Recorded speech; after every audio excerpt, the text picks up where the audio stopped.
Beruan Saranai, we can come out of the meditation.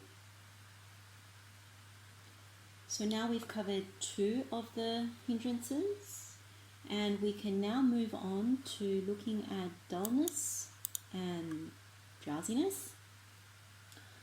So this is a huge problem when it comes to studying, learning, even meditating. De-nutriment, also known as sloth and torpor. And it's really the opposite of jagriyang, which is wakefulness, alertness. Now, when you study, you actually really need to be alert. You really need to be wakeful, especially when you're learning. Like when you're listening to something, it's really important to be wakeful, because that means whatever you listen, you're cognizing. That means you're understanding and processing it. And you're also coming to an understanding of it as well. And if you don't, then you can ask questions. So when this hindrance comes, this dullness and drowsiness, it's really when your mind gets very lazy and when it just doesn't want to cooperate. And Buddha uses the simile of a prison, that you are basically in a mental prison. And it actually rings very true when you think about it, because, for example, the things that happen in daily life is when you have been studying a lot, and at the end of it, it just feels like the mind is very tight and then very lethargic. And at some point, you kind of know that the information is not going in. Likewise with work, like when you've worked a lot, all you want to do is come home and kind of veg out or indulge in something. It applies to both studying and work and just everyday life. And when it comes to meditation, it's the same thing, that you get to the point where your mind says, oh, this meditation is not working very well, let me just go and make a cup of tea, or let me go and slouch on the couch, or go and do something like have a chat with somebody. I mean, it's a very natural thing, because this is what we've been conditioned by. So don't be alarmed that I'm sort of highlighting these things. It's more that this is our nature. That's the karmic predicament of having created this body. This is how we've been conditioned as we've been brought up.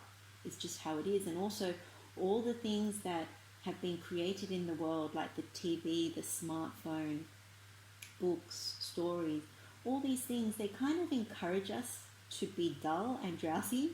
And it's a very unfortunate thing that when you think about, when you really start to wake up to it, you realize actually a lot of the things that have been created are actually not very useful towards learning and towards being wakeful, and definitely not helpful towards the Buddha's Noble Eightfold path.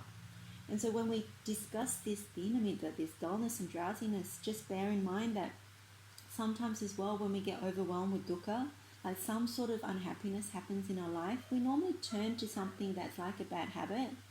Like we'll waste time and fill in time, or do something that's not necessarily kusala. And so although this one, it kind of sneaks up on us, we don't think we're doing anything akusala, but the problem is it's developing a lot of bad habits.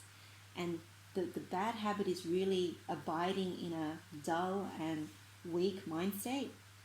And so when you think about it that way, you think, well, a dull and weak mind state is not very conducive for learning. It's not very conducive for memorizing, not very conducive for concentration. So that's where that link is.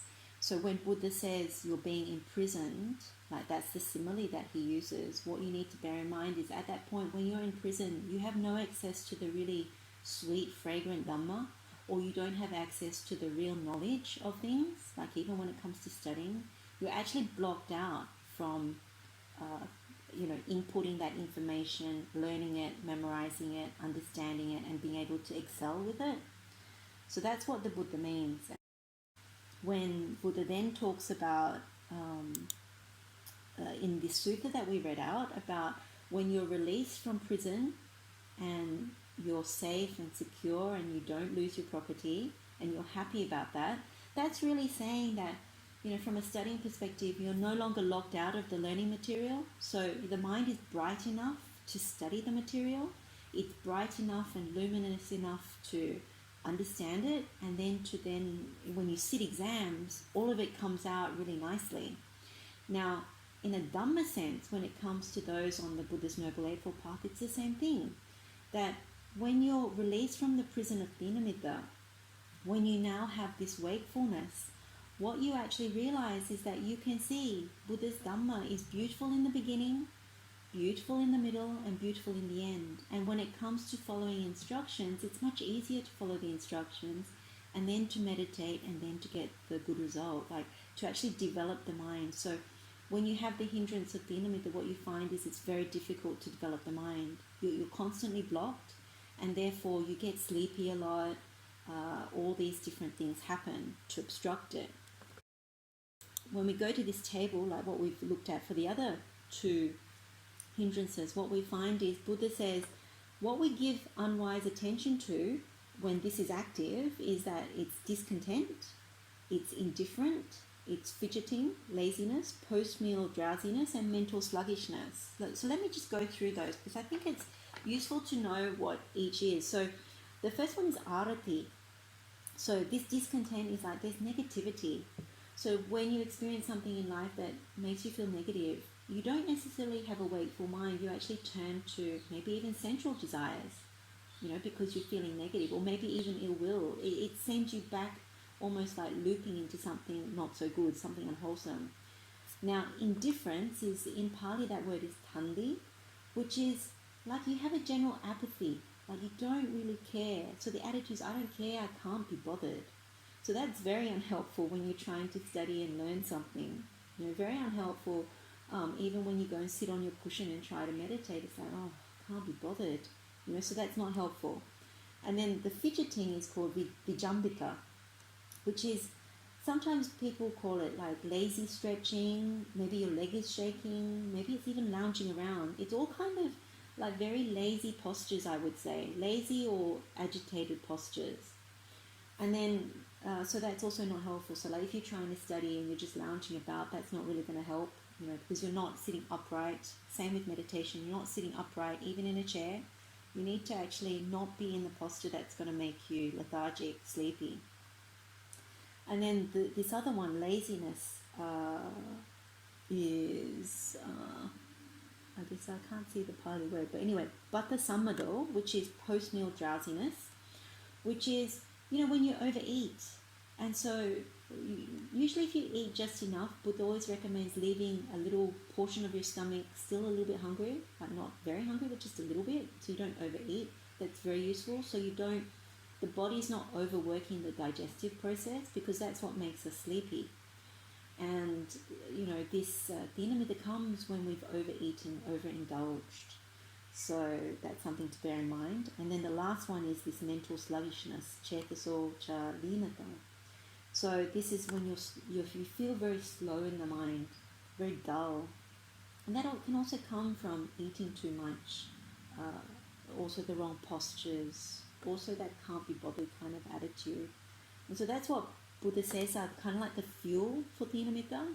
And so knowing that, we know that there are things that we can do. The most important thing is energy. So when we look at what Buddha says about wise attention to the element of arousal, the element of endeavor, and the element of exertion, this all relates to energizing, making effort. So the first one about element of arousal, aramba dhatu, is really about we keep attempting to arouse energy or effort in the face of feeling sleepy or dull, and we show initiative towards the endeavor. So if we're trying to study or if we're trying to meditate, we keep making attempts and we keep trying different things in order to do so. So that's the element of arousal. The element of endeavor is nikamma dhatu, which is you use your strength, you use your persistence, and you keep enduring towards whatever you're trying to do. So if you're trying to study, you don't give up. You just keep, using and persisting and enduring even the dullness. So you don't give into it, basically. It's saying you don't just go, okay, well, that's enough. I'll go and take a nap or go and slouch on the couch or something. You actually don't do that. You actually make the effort. Use whatever strength you have to persist and work through the dullness, work through the sleepiness. And so that's what the element of endeavor is about. Now, the element of exertion is again a similar thing. It's called parakamma dhatu. So this is like you exert even more effort, like more trying. And even when it's hard, what the Buddha says is you show some courage about it. And so again, it's a replicative thing. These three things support each other. It's very much making effort, arousing energy. Now, on this side, I've included some similar things that we've spoken about before. So one is we eat in moderation and with gratitude. So same thing. So we don't want to overeat. So we eat in moderation, which is the Buddha's advice. And we eat with gratitude, so we don't become indebted. And also, when you eat with gratitude, the food goes down the right way. Sometimes when the food doesn't go down the right way, we end up also in Thina-middha. So eating with gratitude means that it's a very wholesome way of eating. The second one is reducing unnecessary activities and talk. So this is where we get weighed down with a lot of unnecessary things. We do too many things and we talk about too many unnecessary things. And so our mind gets too heavy with all these unnecessary things. It's almost like we're packing our minds with all this gump, I call, like just really useless stuff. And so when we try and put the good stuff in, like the stuff that we need to pass tests for, the stuff that helps us to meditate, we don't have all this stuff in there that is useless. And most of this stuff comes from delusion. The Buddha says moha. So unnecessary talk, unnecessary activity. These are the things that are not important that we're looking to reduce, not the important things. So the important duties and responsibilities we still need to do. If we have chores around the house, we still need to do them. All those sorts of things we still have to do. And same with talk. If something is needed to be said, we say it. But all the unnecessary stuff, this is the part that we reduce. And then prioritizing activities and having a balanced schedule. This is common sense.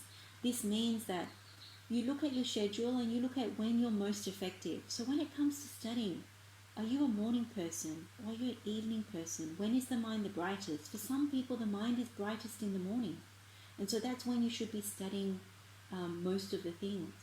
Or if it's in the evening after you've done all your duties, after all the meals, then maybe that's when you do the studying. And so you prioritize your activities around it. So this is common sense, but it must be done. You must have an intention towards it.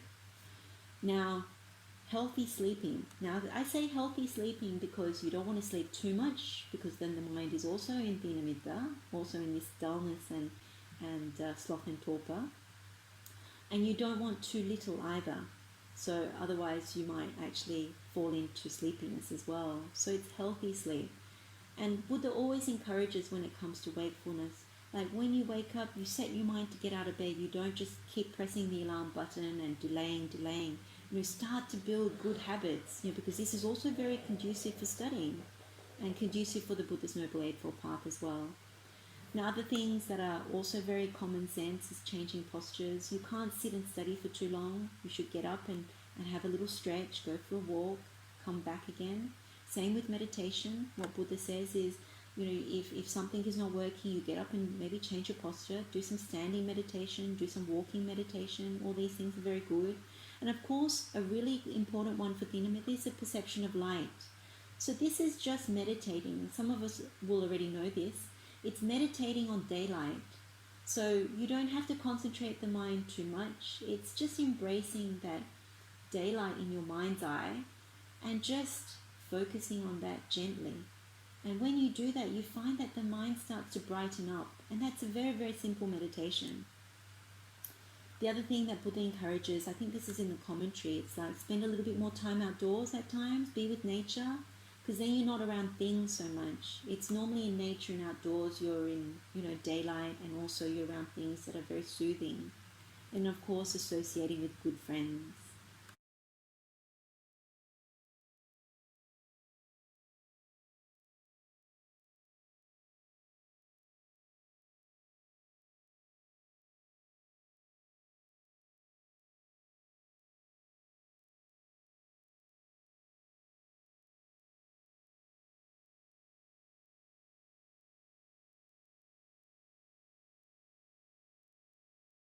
Now, I won't go into this in good detail, but there's a good sutta, which is the Pachalaya Mana Sutta.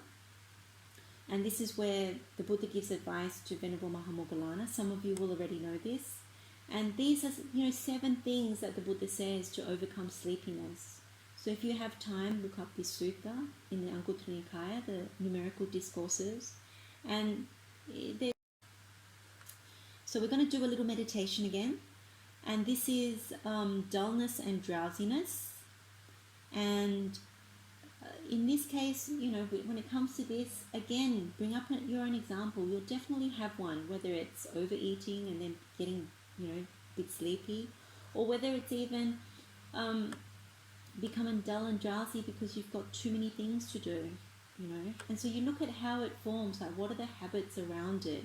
How does it arise? Is it coming from overeating? Is it coming from, being very sleepy and not having a good, schedule?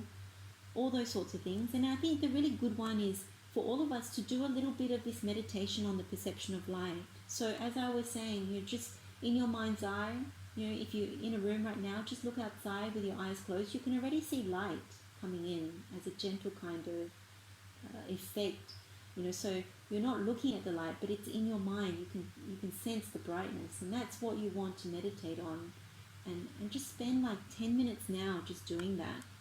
And then at the end of it, you realize actually there's no dullness and drowsiness when you're meditating on this perception of light. It's a very quick way when you're getting sleepy when you're studying to actually come out of it. Even 5-10 minutes of this is very, very good before looking back into your books or trying to understand, something that you're learning.